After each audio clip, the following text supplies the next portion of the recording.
안녕하세요. 배치 퍼포먼스 극한으로 끌어올리기 세션의 발표를 맡은 카카오페이 정산 플랫폼 팀 베니입니다. 이번 제 발표 세션에서는 저희 팀이 1억 번 데이터 처리를 위해 어떤 방법을 사용했는지 설명드리고 대량의 데이터를 빠른 시간 내에 처리할 수 있는 노하우를 알려드리고자 합니다. 이번 세션의 발표 목차는 이렇게 진행이 됩니다. 먼저 발표에 어떤 내용을 다룰 건지 설명드릴 거고요. 효과적으로 대량 데이터를 처리하는 방법을 리드, 어그리게이션 처리, 라이트, 구동 환경 4가지 관점에서 살펴볼 겁니다. 그리고 내용을 간단히 정리하고 끝내겠습니다. 먼저 이번 발표에서 어떤 내용을 다룰 건지 그리고 어떤 분들을 위한 발표인지 알아보겠습니다. 그 전에 개발자들이 언제 배치로 개발하려고 하는지, 배치로 개발하는 상황을 한번 살펴보겠습니다. 배치를 한글로 하면 일괄 처리라고 할 수 있습니다. 그 의미답게 특정 시간에 많은 데이터를 일괄 처리할 때 사용합니다. 예를 들어 커머스 서비스를 개발하는 개발자 A씨는 오후 4시에 상품의 배송 정보를 고객들에게 문자로 일괄 전송하는 서비스를 개발해야 한다고 가정해 보겠습니다. 그럼 개발자 A씨뿐만 아니라 대부분의 서버 개발자는 배치로 개발해서 오후 4시의 스케줄로 문자를 발송하도록 처리할 겁니다. 그 이유는 배치가 특정 시간 그리고 일괄 처리라는 이 두 조건이 붙을 때 가장 먼저 떠올리는 방법이기 때문입니다. 그리고 서버 개발자들은 배치 방식이 리얼타임 서비스에 비해 상대적으로 개발 부담이 적다고 생각하는 경향이 있습니다. 그래서 개발자 A씨는 여러 정황상 배치로 이 요구 조건을 개발할 겁니다.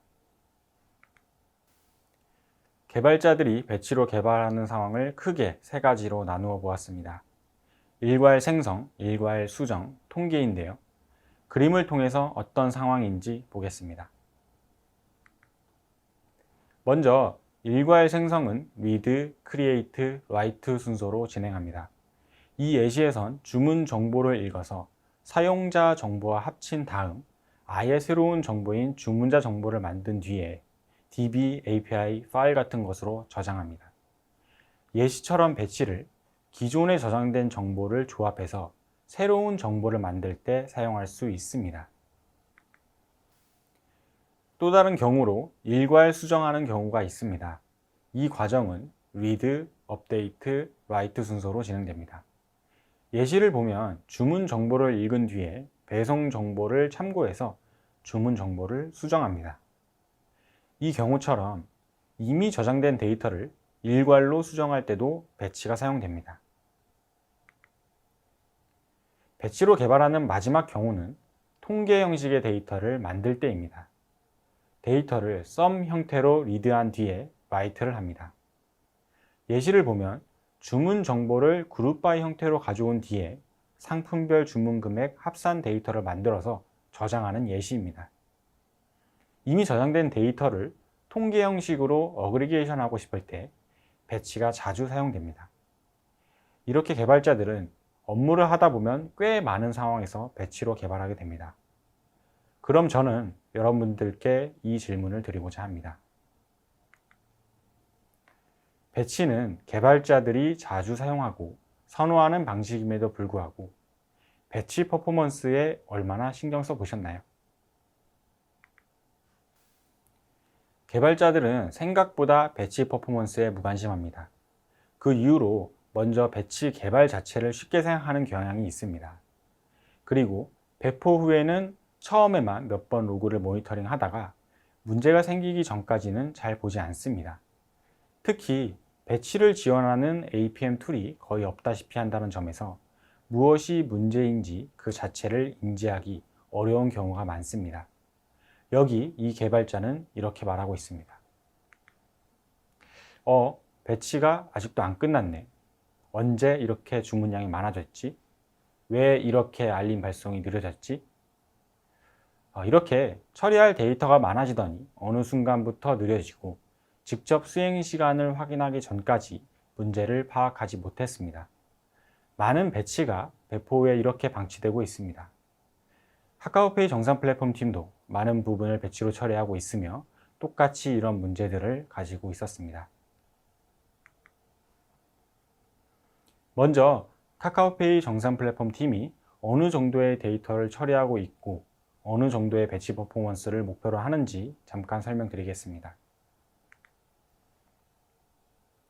정확한 데이터 건수를 말씀드리긴 어렵고 하루 평균 데이터 액세스 횟수가 2017년도 25만 번 정도였습니다. 현재는 1억 번 정도로 추산하고 있습니다. 이 수치를 가지고 단순 계산하면 2017년도에 1시간 걸리는 배치를 전혀 개선하지 않았다면 2022년에는 400시간이 걸리게 됩니다. 그러나 저희 팀은 2017년에 1시간 걸리던 배치를 지금도 1시간 안에 수행될 수 있도록 만들고 있습니다.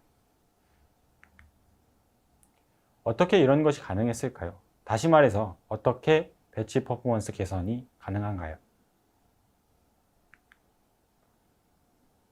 그 노하우를 전달드리는 것이 바로 이 발표의 목적입니다.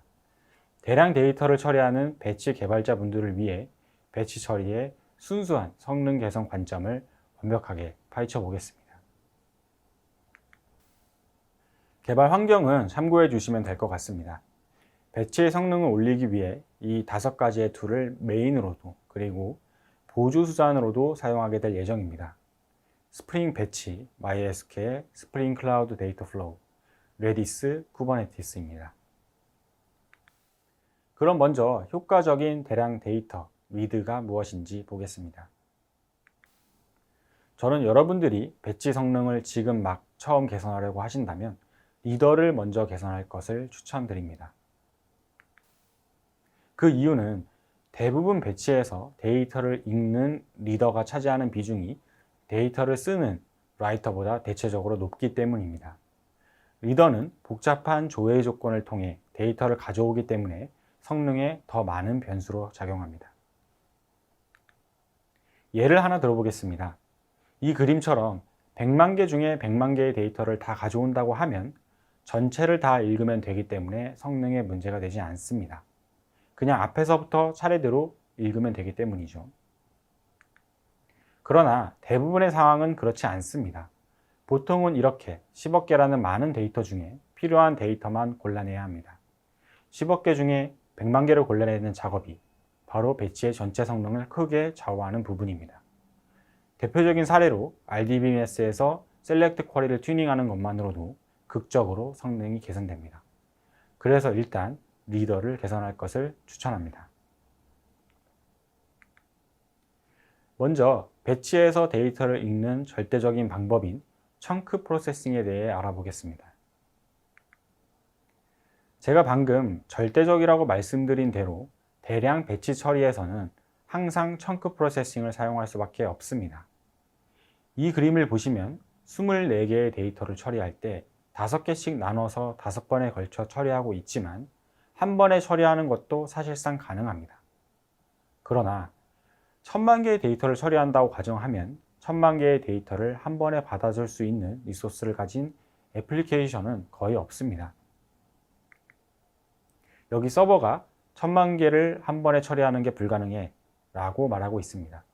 그렇기 때문에 이 예시에서는 1000개씩 나누어 1만 번 처리하고 있습니다. 이렇게 나누어 처리하는 방식을 청크 프로세싱이라고 하고 대량 처리는 반드시 이렇게 처리될 수밖에 없습니다. 청크 프로세싱으로 개발하기 위해서는 그 짝꿍으로 페이지네이션이 가능한 리더를 자주 사용합니다. 데이터를 한 번에 받지 않고 페이지 단위로 나누어 받기 위함입니다. 대표적으로 JPA 페이징 아이템 리더 그리고 레파지토리 아이템 리더가 있습니다. 그래서 36번째 페이지 100개 주세요 라고 하면 MySQL에서 리밋 오프셋을 사용해서 3600번째부터 100개의 데이터를 제공합니다. 그러나 이런 방식은 대량 처리에 매우 부적합합니다. 그 이유는 리밋 옵셋이 가지는 태생적인 한계 때문입니다. 예시 쿼리 중에 첫 번째 쿼리를 보시면 오더스 테이블에 카테고리가 북인 대상이 1억 건이 있다고 하겠습니다. 이때 두 번째 쿼리의 100건 조회는 매우 빠르게 검색됩니다. 그러나 세 번째 쿼리는 조회 조건도 까다롭지 않고 조회 결과가 100건밖에 되지 않음에도 불구하고 리밋 옵셋 처리에서 큰 성능 저하를 만들어 조회 속도가 매우 느려지게 됩니다. 이 현상은 옵셋이 커지면 커질수록 느려지게 되는데요. 그 이유는 MySQL은 5천만 번째 데이터를 찾는 것에 상당한 부담을 느끼기 때문입니다. 그래서 이런 문제를 해결한 아이템 리더를 만들었습니다. 제로 옵셋 아이템 리더의 컨셉은 항상 옵셋을 0으로 유지하는 것입니다. 먼저 PK를 기준으로 데이터를 오름차순으로 정렬합니다. 그리고 생성한 쿼리에 자동으로 PK 조건을 추가해줘서 옵셋을 항상 0으로 유지합니다.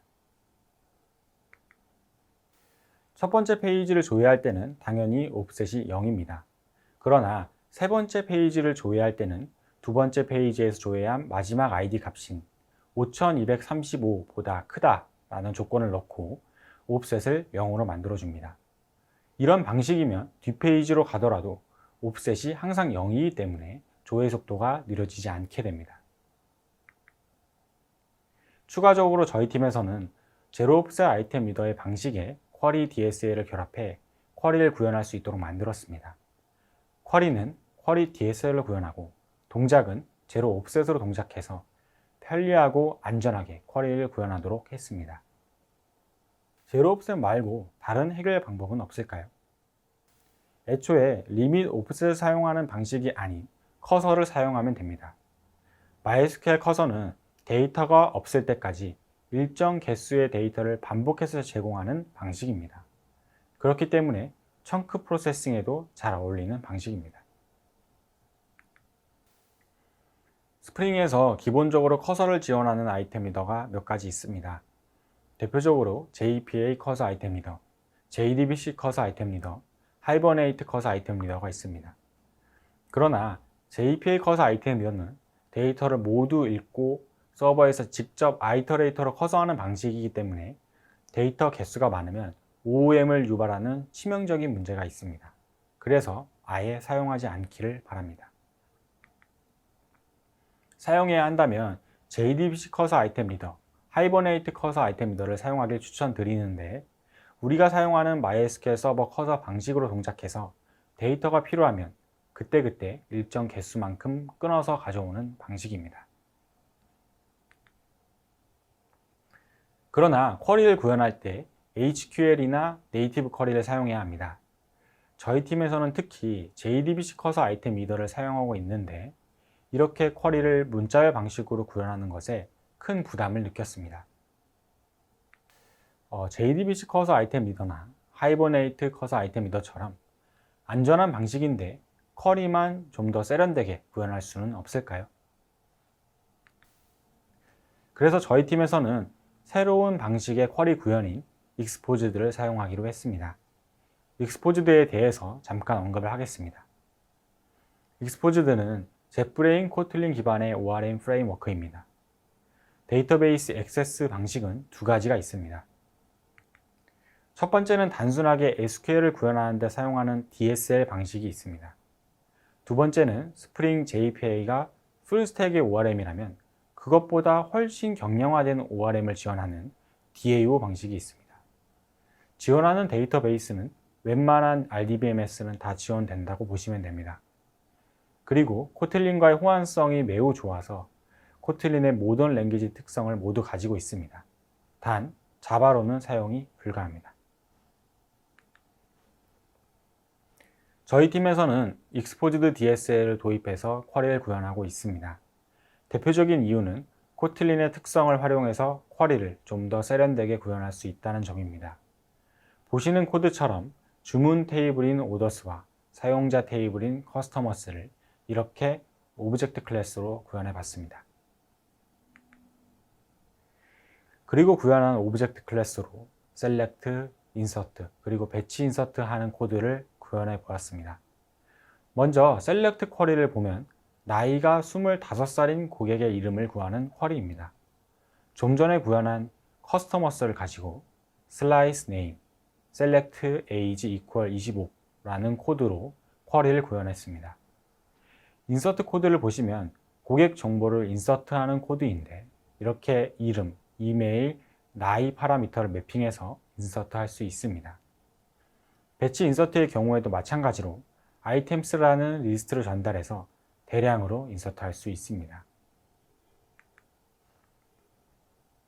그렇게 해서 쿼리는 exposed DSL로 구현하고 동작 방식은 JDBC 커서 아이템 리더로 동작할 수 있도록 구현한 exposed 커서 아이템 리더를 만들어서 사용하고 있습니다. 성능과 관련돼서 exposed가 필수는 아니지만 개발자의 생산성을 크게 향상시켜 줄 수 있기 때문에 사용해 보시기를 추천드립니다. 대량 데이터 리드를 위해서 개선된 두 아이템 리더인 쿼리 DSL 제로 옵스 아이템 리더와 exposed 커서 아이템 리더를 소개해 드렸는데요. 그래서 얼마나 성능이 개선되었는지 비교를 해보겠습니다. JPA 페이징 아이템 리더와 성능을 개선한 두 개의 아이템 리더를 함께 측정한 자료입니다. 성능 비교는 동일한 네트워크에서 10만, 50만, 100만, 300만 4가지 상황에서 진행하였습니다. 청크 사이즈, 페이지 사이즈, 패치 사이즈는 모두 1000개, 리드하는 컬럼의 개수는 30개로 통일하였습니다. 10만 개일 때는 JPA 페이징 아이템 리더가 18초 걸렸고 쿼리 DSL 제로 옵스 아이템 리더가 9초, 익스포즈드 커서 아이템 리더는 11초로 아직까지는 차이가 미미합니다. 50만 개로 테스트했을 때는 쿼리 DSL 제로 옵스 아이템 리더와 익스포즈드 커서 아이템 리더는 10만 개가 50만 개로 늘어난 5배만큼 작업 시간이 늘어서 47초, 50초가 걸렸습니다. 그러나 JPA 페이징 아이템 리더는 13배가 늘어난 235초가 걸려 다른 두 아이템 리더보다 훨씬 많은 리드 시간이 걸렸습니다. 100만 개, 300만 개의 경우 그 차이는 훨씬 더 벌어지게 되는데요. 300만 개를 처리하는 경우에는 약 112분이 걸리면서 2시간 가까운 시간이 걸렸고 다른 두 아이템 리더는 4분대의 시간이 걸렸습니다. 여기서 3개 아이템 리더의 절대적인 차이도 중요하지만 더 눈여겨볼 점은 오직 JPA 페이징 아이템 리더만 데이터 개수에 비례해서 데이터 리드 시간이 선형적으로 증가하지 않는다는 점인데요. 바로 이것이 리밋 오프셋을 사용했을 때의 큰 문제라고 볼 수 있습니다. 즉 여기서 600만 개로 데이터 개수를 늘리게 되면 JPA 페이징 아이템 리더는 4시간이 아니라 그보다 훨씬 더 오랜 시간이 소요될 것입니다. 그에 반해 쿼리 DSL 제로 옵셋 아이템 리더와 익스포즈드 커서 아이템 리더 두 개의 성능은 데이터 개수에 비례해 선형적으로 증가하기 때문에 처리 시간이 예측 가능하고 절대적인 시간도 꽤 준수한 편이라 대량 처리에 전혀 문제 없다고 볼 수 있습니다. 쿼리 DSL 제로 옵스 아이템 리더와 익스포즈드 커서 아이템 리더의 300만 개 처리의 힙 스페이스 모니터링입니다. 최대 메모리를 512MB로 제한하였을 때 메모리 누수 없이 이렇게 안정적인 GC가 발생하는 것을 볼 수 있습니다. 성능뿐만 아니라 안정성도 검증되었다고 볼 수 있습니다. 제가 다양한 아이템 리더를 설명드렸는데요. 간단히 정리해 보겠습니다. 기존의 아이템 리더에서 레파지토리 아이템 리더나 JPA 페이징 아이템 리더는 리밋 오프셋 구문으로 인해 뒷페이지로 갈수록 성능에 문제가 있었습니다. JDBC 커서 아이템 리더와 하이버네이트 커서 아이템 리더는 사용해도 좋지만 쿼리 구현 방법이 네이티브 쿼리나 HQL처럼 문자열 방식이었습니다. 그래서 개선한 아이템 리더는 두 가지가 있었습니다. 쿼리 DSL 제로 옵셋 아이템 리더는 쿼리는 쿼리 DSL로 구현하고 PK를 웨어 조건에 추가해서 옵셋을 항상 0으로 유지하는 방식이었습니다. 익스포즈드 커서 아이템 리더는 쿼리는 익스포즈드로 구현하고 방식은 JDBC 커서 아이템 리더와 동일했습니다. 마지막으로 성능 측정 자료를 통해 두 아이템 리더가 성능과 안정성이 모두 확보되었음을 확인했습니다. 대량 데이터 리드에 이어서 데이터 어그리게이션 처리에 대해 알아보겠습니다. 개발자들은 일반적으로 통계라는 것을 만들 때 이런 순서로 사고를 합니다. 통계를 만들어야겠다. 그럼 통계는 배치로 개발해야겠다.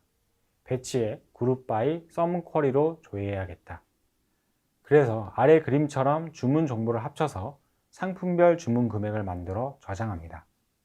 이런 방식은 데이터가 적을 때 매우 합리적이고 개발도 간단합니다. 그러나 데이터가 많아지고 쿼리가 복잡해진다고 해도 문제가 없을까요? 이건 바로 썸 쿼리에 의존하는 배치의 문제입니다. 왼쪽의 쿼리를 보시면 오더스, 프라이스, 유저 3개의 테이블이 조인되었고 웨어 조건에 그룹 바이, 썸 구문까지 있습니다. 이렇게 여러 테이블을 조인하고 그룹 바이 하는 것은 잘못된 쿼리 실행 계획을 만들고 쿼리 튜닝도 매우 어렵게 만듭니다. 대부분 잘못된 실행 계획을 보면 템포러리 테이블을 만들거나 파일 소트를 하게 됩니다. 이런 점들은 쿼리 조회 속도가 매우 느려지는 원인이 됩니다. 결론적으로 조인, 그룹 바이, 썸 쿼리를 사용하게 되면 연산 과정 자체가 쿼리에 의존적이게 되고 결론적으로 데이터베이스 부하를 증가시킵니다. 또한 쿼리 튜닝을 하려고 해도 그 난이도가 높아집니다. 데이터가 계속 쌓이다 보면 카디널리티가 바뀌고 복잡한 쿼리의 경우에는 실행 계획이 바뀔 수도 있기 때문입니다. 마지막으로 쿼리 튜닝을 위해서 인덱스를 추가하면 인서트, 업데이트 성능이 크게 저하되고 저장 용량도 많이 차지하게 됩니다. 서비스를 운영하다 보면 데이터 용량보다 인덱스 용량이 더 큰 경우도 자주 볼 수 있는 현상입니다. 이렇게 앞서 개선한 2개의 아이템 리더가 무용지물이 되어버렸습니다. 왜냐하면 커서를 쓰고 제로 오프셋을 쓰더라도 쿼리 자체가 느린 건 어쩔 수가 없기 때문입니다. 그래서 저희 팀은 이렇게 결론을 내렸습니다. 그룹 바이를 포기하자. 바로 이렇게 쿼리를 만들자는 것인데요. 쿼리는 단순해야 한다는 생각에서 출발해서 그룹 바이 썸을 쓰지 말자, 즉 직접 어그리게이션 하자 라는 생각에 도달했습니다. 그런데 직접 어그리게이션 하는 것이 가능할까요? 예를 들어 1000만 개의 데이터를 합산해서 50만 개의 데이터로 만들어 보겠습니다. 그렇다면 최소 필요 공간은 얼마일까요? 바로 최소 50만 개의 공간만큼은 확보가 되어야 합니다. 그러나 애플리케이션에서 50만 개의 데이터를 위한 리소스를 할당하는 것은 거의 불가능하고 OOM을 유발할 가능성이 높습니다. 그래서 저희는 이런 문제를 해결할 새로운 아키텍처를 구현하였습니다. 그 해결책은 충분한 저장 공간과 빠른 연산을 지원하는 레디스를 사용한 방식인데요. 그림을 보면서 설명드리겠습니다. 1000만 개의 데이터를 1000개씩 나누어 10,000개의 청크를 만들고 썸 연산 요청을 통해 레디스에 썸 연산을 요청합니다. 이렇게 반복해서 합산을 하게 되면 결국에는 50만 개의 썸 데이터가 레디스에 들어있게 될 겁니다. 이것을 최종 데이터 저장소에 저장하고 끝냅니다. 그럼 특별히 어그리게이션 툴로 레디스를 도입한 이유가 있을 텐데요. 크게 3가지 이유가 있습니다. 먼저 연산 API가 지원된다는 것입니다. h-increte-by, h-increte-float와 같은 명령어를 통해서 메모리 수준에서 매우 빠르게 정수와 실수 합산이 가능합니다. 둘째는 50만 개는 정말 쉽게 저장할 만한 넉넉한 메모리입니다. 보통 레디스를 구축할 때 메모리를 수십 기가에서 수백 기가바이트로 구축하게 되는데요. 50만 개의 데이터 정도는 아무것도 아닌 아주 쉽게 저장할 수 있는 용량입니다. 마지막으로 인메모리 DB의 특징을 활용해서 중간 저장 결과물이 디스크가 아닌 메모리에 저장돼서 연산이 빠르게 이루어진다는 점입니다. 당연히 영구 저장될 필요도 없습니다. 이렇게 3가지 장점과 더불어 카카오페이에서 레디스에 대한 지원이 좋기 때문에 이렇게 레디스를 선택해서 새로운 아키텍처를 구축하게 되었습니다. 그러나 레디스를 도입해도 해결되지 않는 문제가 있습니다. 바로 네트워킹에 드는 레이턴시입니다. 1000만 개의 데이터를 합산하기 위해서는 결론적으로 1000번씩 10,000번, 즉 1000만 번의 연산 요청이 발생하게 됩니다. 레디스는 명령어만 받으면 합산 연산 정도는 눈 깜짝할 사이에 끝내는데, 문제는 그것을 요청하는 네트워크 레이턴시가 느리다는 것입니다. 정말 최소한으로 잡아 레디스까지 갔다 오는데 1ms라고 잡아도 1000만 번이면 1000만 ms, 즉 3시간이 걸리게 됩니다. 이렇게 되면 오히려 전체 성능은 크게 떨어지게 됩니다. 그래서 저희는 이 문제를 레디스 파이프라인으로 해결하였습니다. 레디스 파이프라인은 여러 개의 레디스 커맨드를 묶어서 처리하는 방식인데요. 한 개의 청크에 한 번씩만 연산 요청을 해서 1000만 번의 네트워킹을 10,000번으로 줄여 어그리게이션 시간을 크게 줄였습니다. 지금까지 말씀드린 부분은 스프링 데이터 레디스로는 처리가 불가능한 부분이기 때문에 직접 배치 애플리케이션 전용 대량 처리 라이브러리를 개발해서 사용하고 있습니다. 다음으로 대량 데이터 라이트에 대해서 알아보겠습니다. 리더와 어그리게이션까지는 개선이 완료됐습니다.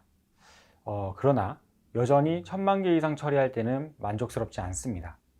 그래서 아직 개선하지 않은 라이터를 개선하였습니다. 그럼 라이터는 어떻게 개선할 수 있을까요? 크게 두 가지를 지켜주셔야 합니다. 첫 번째로 배치 인서트를 사용할 것, 즉 일괄로 쿼리를 요청할 것. 두 번째는 명시적으로 쿼리를 구현할 것, 즉 필요한 컬럼만 업데이트하고 영속성 컨텍스트를 사용하지 않는 것입니다. 그러기 위해서는 아쉽지만 JPA를 보내주어야 할 것 같습니다. 배치 환경에서 JPA가 잘 맞는지 한번 생각해 볼 필요가 있습니다. 크게 세 가지 관점에서 잘 맞지 않는다고 생각했습니다. 첫째, JPA의 더티 컨텍스트와 영속성 관리가 불필요하다는 점. 둘째, 업데이트할 때도 불필요한 컬럼도 업데이트한다는 점. 셋째, JPA가 배치 인서트 지원이 어렵다는 점입니다. 이 내용들을 하나씩 살펴보겠습니다. 먼저 더티 컨텍스트와 영속성 관리입니다. 배치에서는 명확히 리더라는 읽는 구간과 라이터라는 쓰는 구간이 정해져 있습니다. 이런 상황에서 꼭 영속성 관리와 더티 체킹이 필요할까요?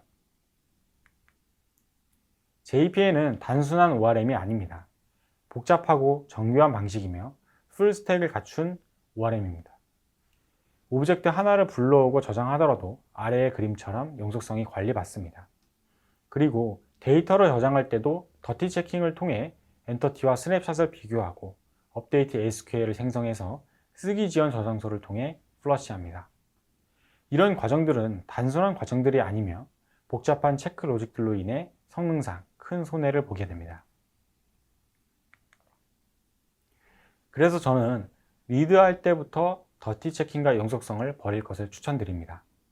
저는 쿼리 DSL 제로옵스 아이템 리더를 예시로 들었는데 다른 JPA 아이템 리더도 마찬가지입니다. 예시를 보시면 쿼리 DSL 프로젝션을 사용해서 배송 정보를 받아오고 있습니다. 쉽먼트 DTO는 엔터티가 아니기 때문에 영속성 관리나 더티 체킹으로 인한 불필요한 체크를 하지 않아 성능이 개선됩니다. 그리고 정확히 필요한 컬럼만 가져와 패치하고 디시리얼라이즈 하기 때문에 이 부분도 성능에 크게 도움됩니다. 다음은 JPA가 업데이트할 때 불필요한 컬럼도 업데이트하는 부분입니다. 원하는 컬럼만 업데이트하는 것이 아니라 모든 컬럼을 업데이트하기 때문에 불필요한 손실이 발생합니다. 또한 배치의 특성상 애초에 원하는 업데이트 쿼리가 있음에도 불구하고 굳이 다른 걸 실행시키는 것 자체도 리스크가 있는 부분입니다.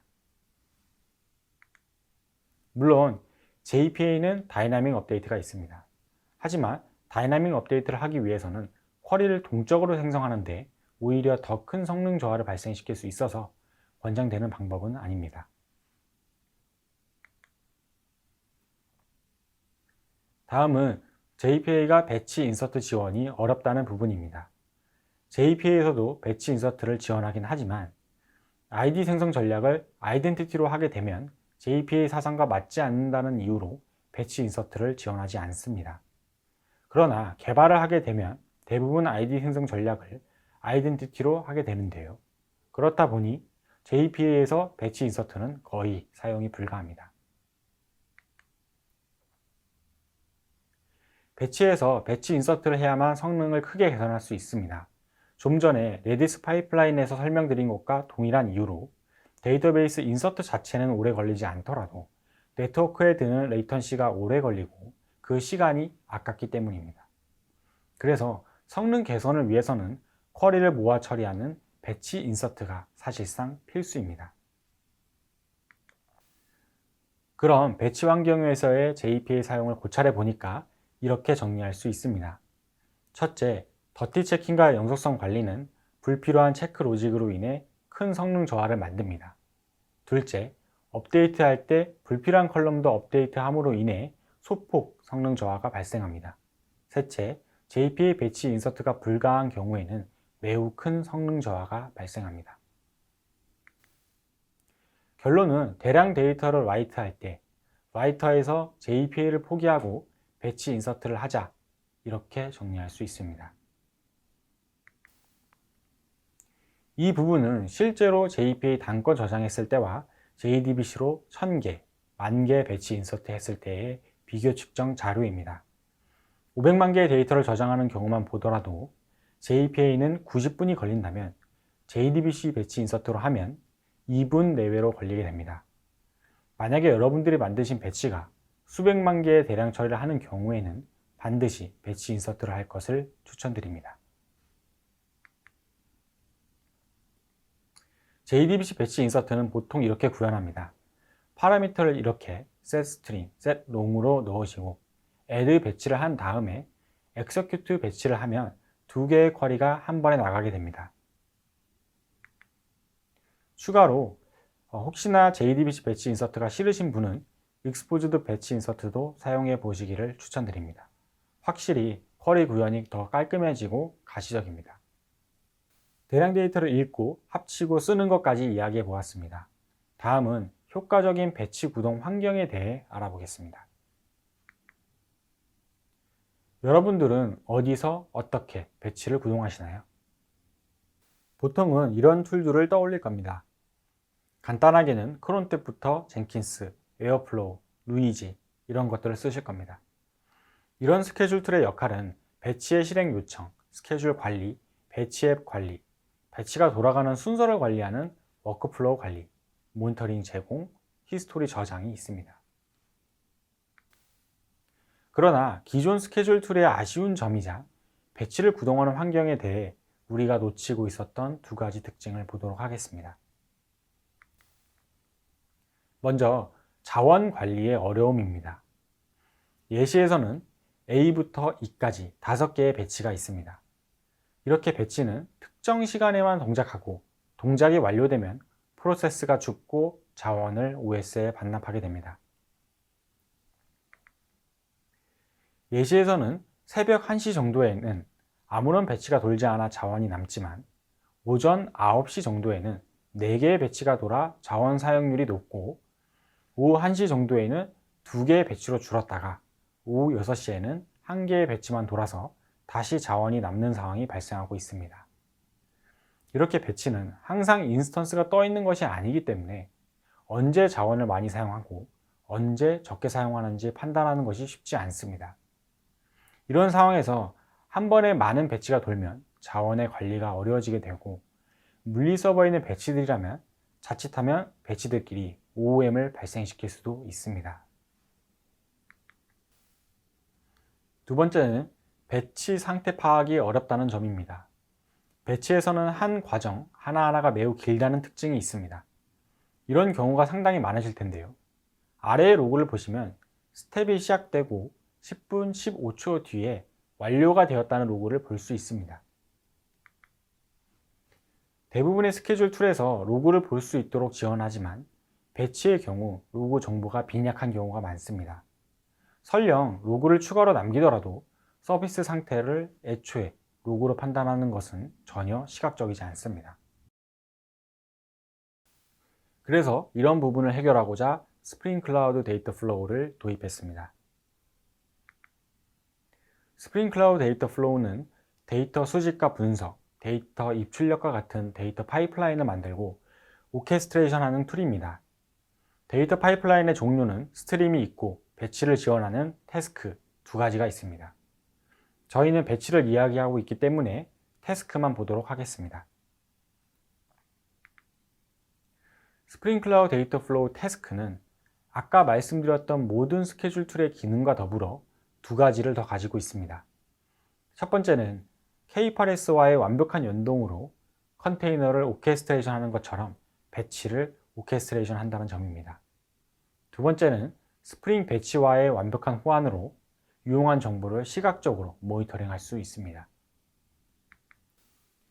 K8s의 완벽한 연동으로 배치 실행을 오케스트레이션 하게 되면 다수의 배치가 상호 간섭 없이 러닝할 수 있고 K8s에서 리소스의 사용과 반납을 조율해서 배치가 동시에 많이 돌 때도 안정적으로 리소스 컨트롤이 가능합니다.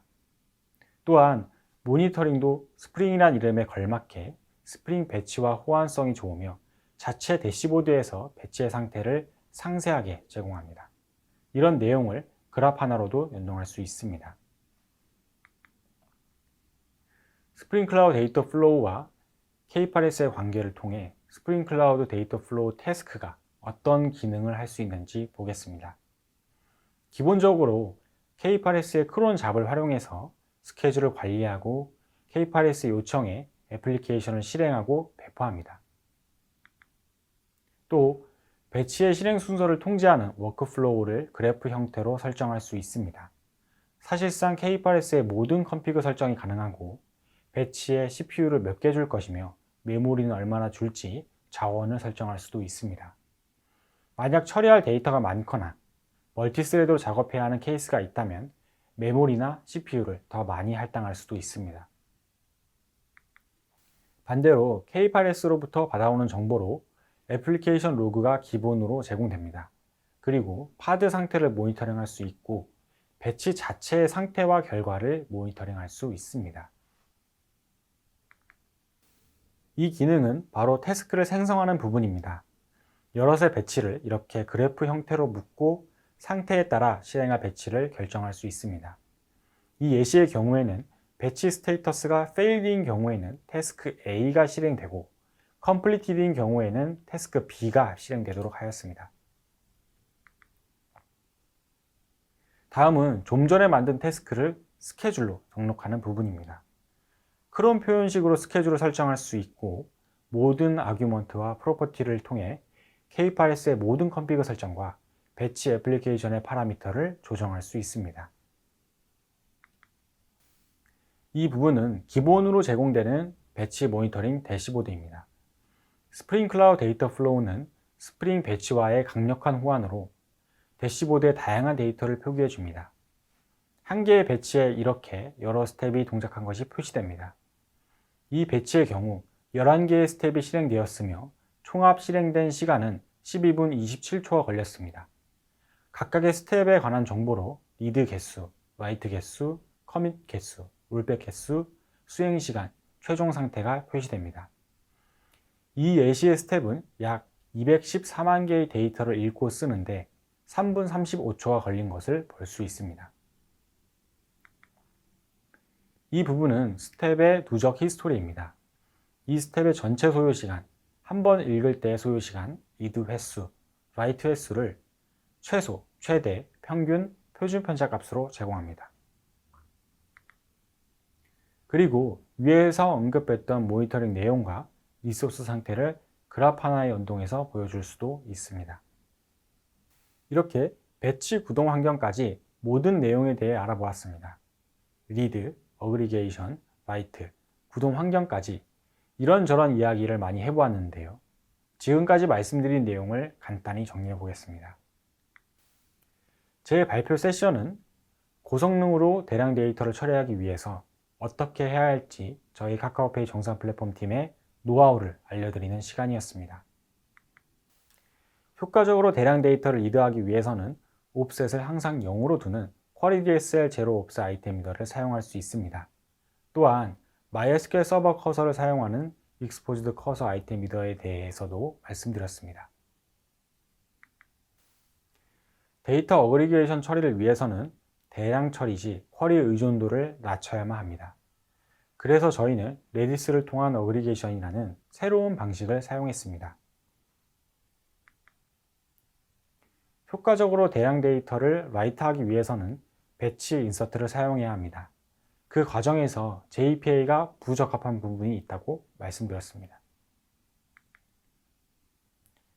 효과적인 배치 구동 환경을 위해서는 스프링 클라우드 데이터 플로우를 소개했습니다. 배치를 오케스트레이션해서 자원을 관리하고 모니터링과 히스토리를 강화했습니다. 이렇게 모든 내용을 정리해 보았습니다. 대량 배치 처리하려는 많은 분들에게 도움이 되기를 바랍니다. 감사합니다.